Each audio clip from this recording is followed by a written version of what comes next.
요즘 한국 남성들을 보면 불쌍합니다. 남성들이 세상에서 어려운 일을 만나면, 직장이나 또 세상에서 어려운 일을 만나면 남성들이 취하는 독특한 행동 방식이 하나 있어요. 그게 바로 동굴 속에 들어가는 겁니다. 자기만의 동굴 속에 들어가서 빗장을 걸어 잠그고 혼자 아무 말도 하지 않고 있는 거예요. 집안에서도 마찬가지입니다. 부부싸움을 하면 남성들은 이상하게 동굴 속으로 들어가요. 그래서 혼자 말문을 닫고 혼자 가만히 있습니다. 이런 남편을 만나면 어떻게 여러분 하시렵니까? 근데 사실은 남성들이 그 동굴 속에 들어가서 세상이 귀찮아서 들어가는 게 아니랍니다. 부부와 싸움에서 분노 때문에 들어가는 게 아니래요. 그 동굴 속에 들어가서 마음의 문을 잠그고 두렵기 때문에 동굴 속으로 들어간다는 겁니다. 이게 심리학자들의 이야기예요. 이런 남편을 만나면 도대체 어떻게 해야 합니까? 라고 물어봤어요. 그랬더니 서울 여자들은 배고프면 나오겠지요. 지가 배고프면 나오겠죠. 배고플 때까지 기다리면 됩니다. 그러더래요. 부산 여자들한테 물어봤더니 콘크리트로 동굴 입구를 아예 발라버려서 묻어버릴 겁니다.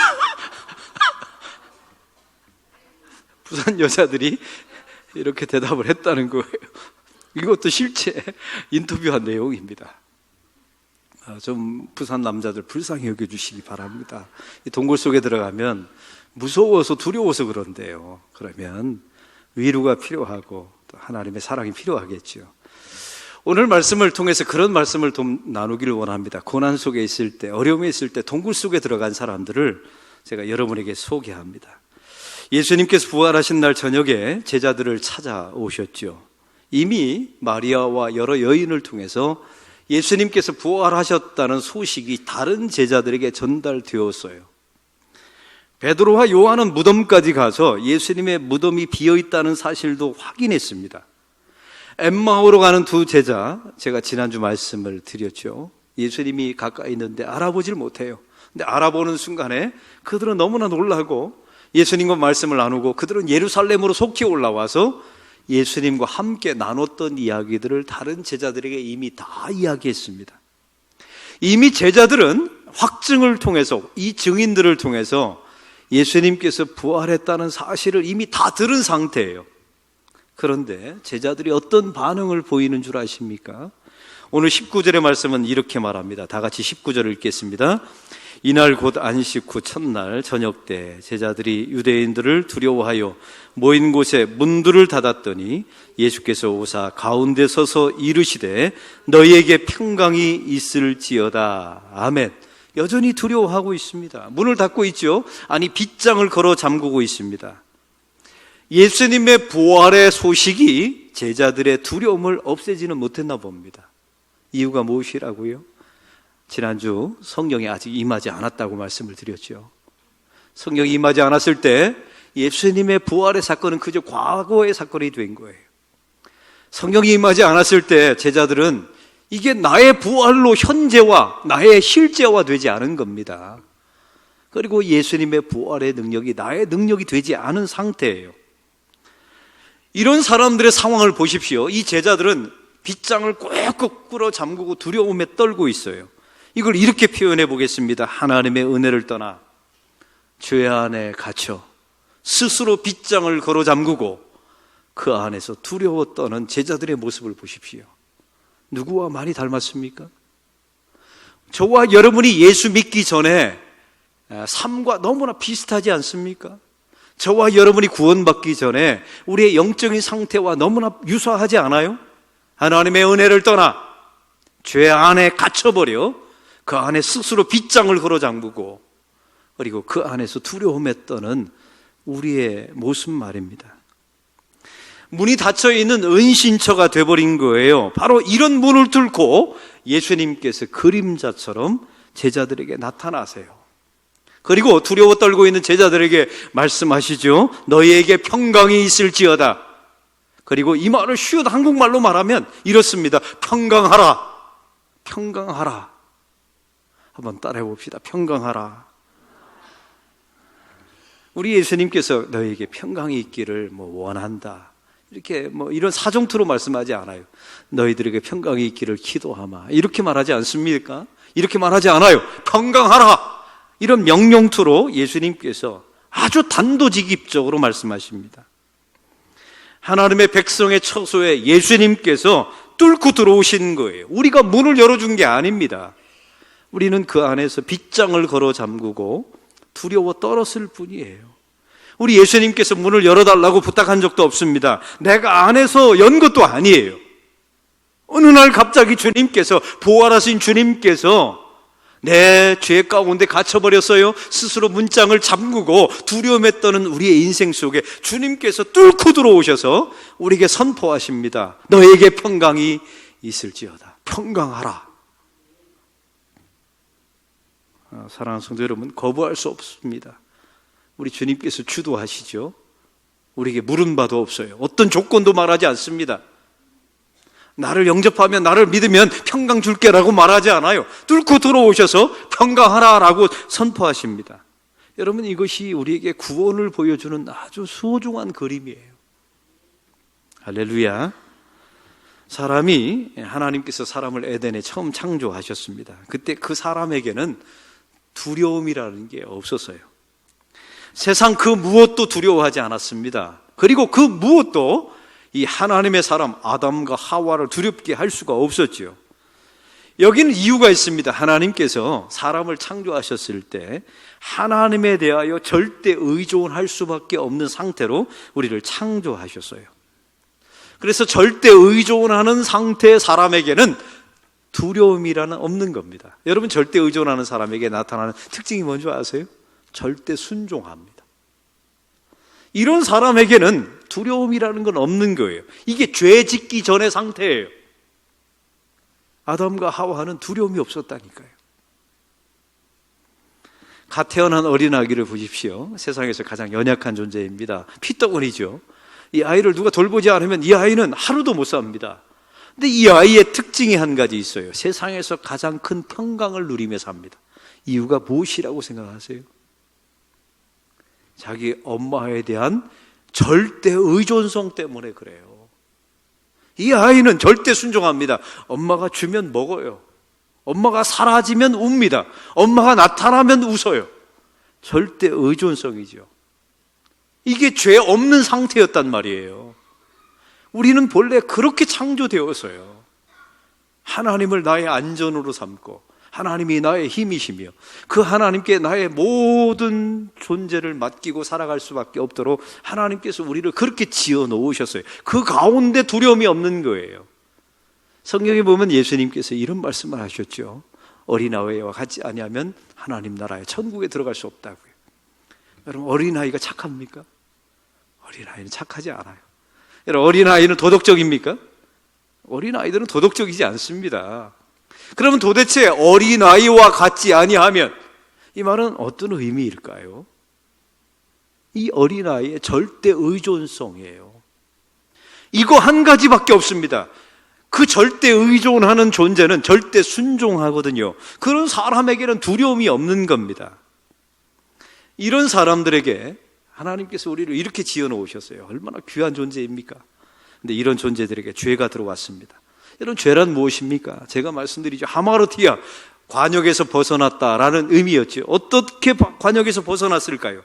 하나님에 대한 절대 의존의 상태에서 독립의 상태로 바뀌게 된 겁니다. 쉽게 말해볼까요? 하나님, 이제 내 힘으로 살아볼래요? 하나님, 이제 내 안전은 내가 책임질래요? 내가 지켜볼래요? 하나님 뜻대로 살지 않고 내 뜻대로 살아볼게요. 이제 내 인생의 주인은 하나님이 아니시라 바로 저입니다. 제가 한번 제 인생을 주도적으로 살아보겠습니다 라고 말하게 된 거예요. 이게 바로 죄입니다. 여러분, 여기서부터 문제가 시작되는 거예요. 가장 큰 문제가 바로 이겁니다. 내가 주인이 아닌데 주인 노릇하려 들어요. 그러니 얼마나 불안하겠어요. 나에게는 내 인생의 안전을 책임질 능력이 없어요. 그런데 내 안전을 내가 스스로 책임지려고 하니까 책임지고는 싶은데 능력은 없어요. 얼마나 두렵겠어요.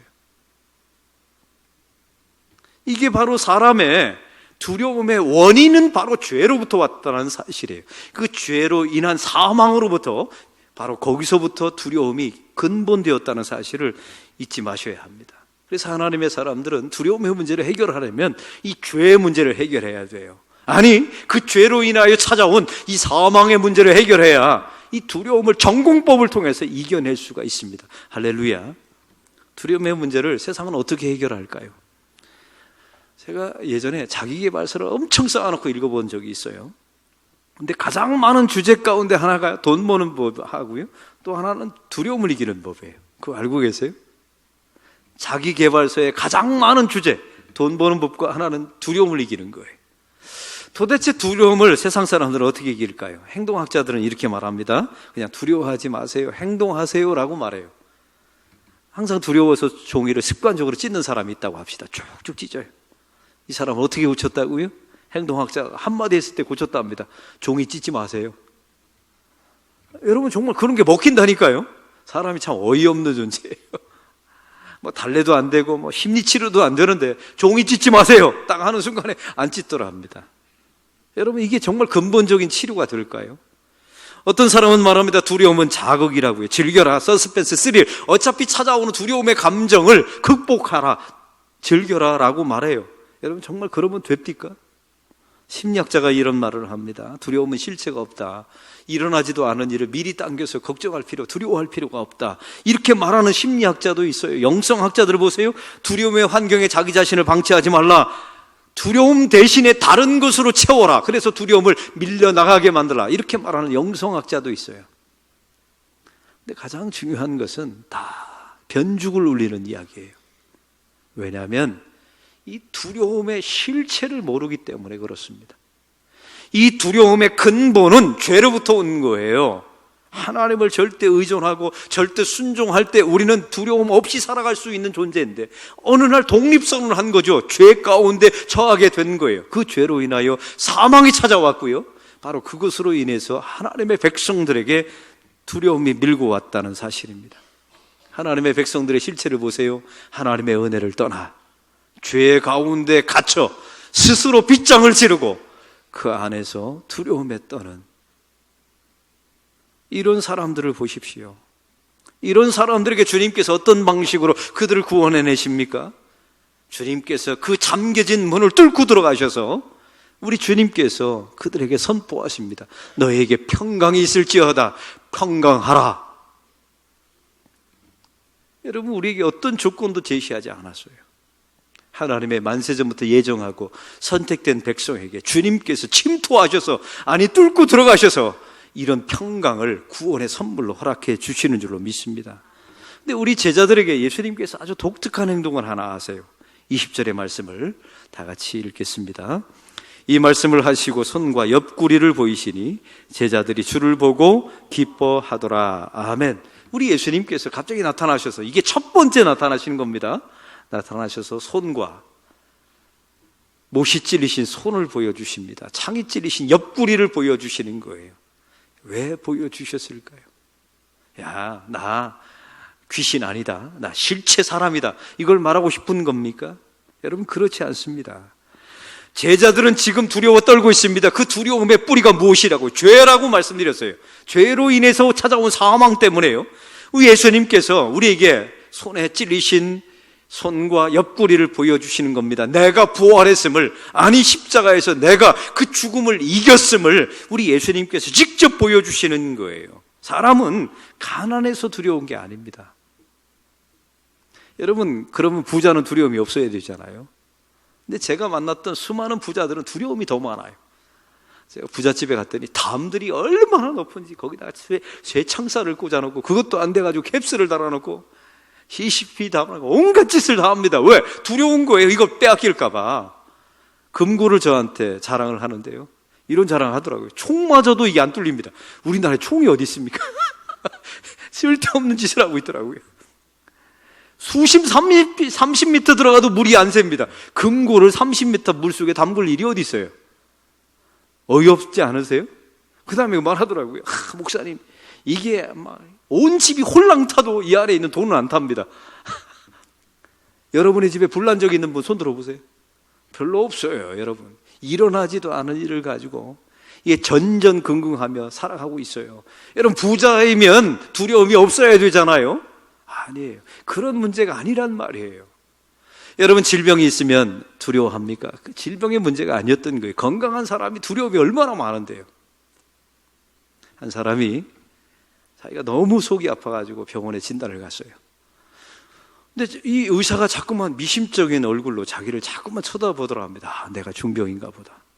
큰일 났나 보다. 안 그래도 막 뭔가 이상한데.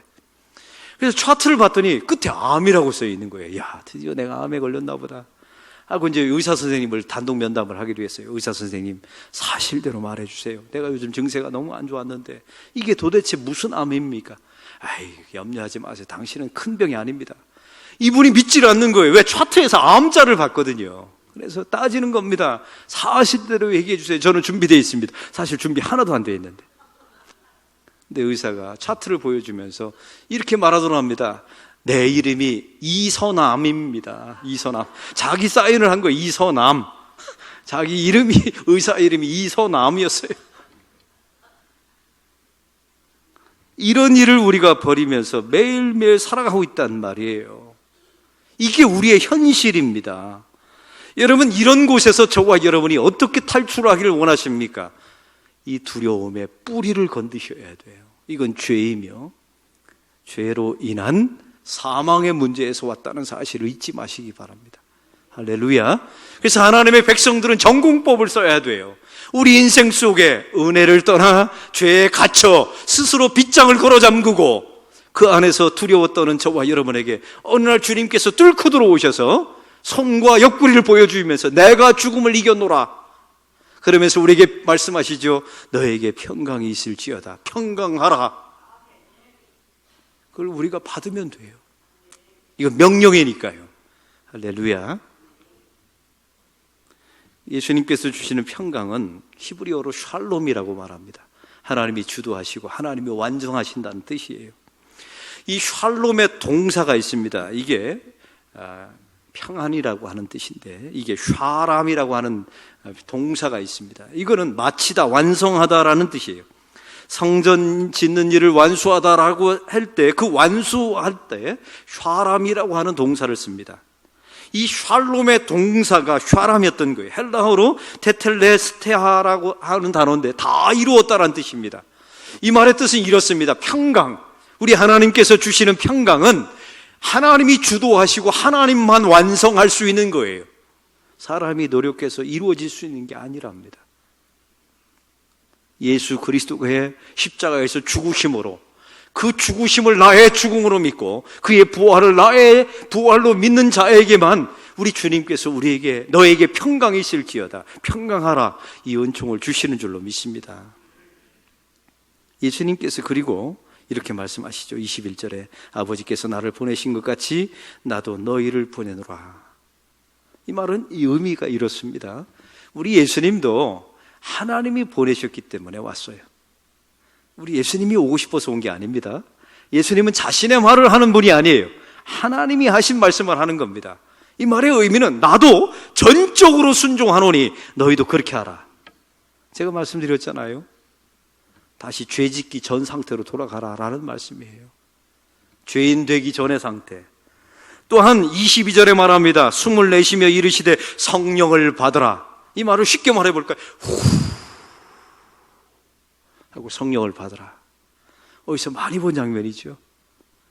하나님께서 아담을 처음에 창조하시고 진흙으로 만드시고 그를 사람으로 만드시기 위해서 하나님의 영, 푸뉴마 영을 그에게 코에다가 후 불어넣으십니다. 그 상태가 어떤 상태입니까? 하나님을 전적으로 의존하는 상태로 만들어 놓으신 거예요. 사랑하는 성도 여러분, 2020년도는 쉽지 않은 해라고 많이들 이야기합니다. 여러분의 삶 속에 어떤 일이 찾아올지도 몰라요. 그 두려움을 어떻게 이기시렵니까? 전공법을 쓰십시오. 우리 주님의 죄 짓기 전의 상태인 절대 의존, 절대 순종의 상태로 만드셔야 저와 여러분이 두려움에서 벗어날 수가 있습니다. 그것은 저와 여러분의 의지와 노력으로 되는 게 아닙니다. 어느 날 은혜를 떠나 죄 가운데 갇혀 스스로 빗장을 걸어 잠그고 그 안에서 두려워 떠는 저와 여러분에게 주님께서 뚫고 들어오십니다. 그리고 주님께서 손과 옆구리를 보여주시고 내가 죽음을 이겨노라. 너에게 평강이 있을지어다. 평강하라. 말씀하십니다. 그걸 전적으로 수용하는, 그리고 주님을 전적으로 의존하는 한 해가 될 때 여러분의 삶 속에 두려움이 사라지게 될 줄로 믿습니다. 우리 교인 가운데 한 교인이 암 투병하는 교인이 계십니다.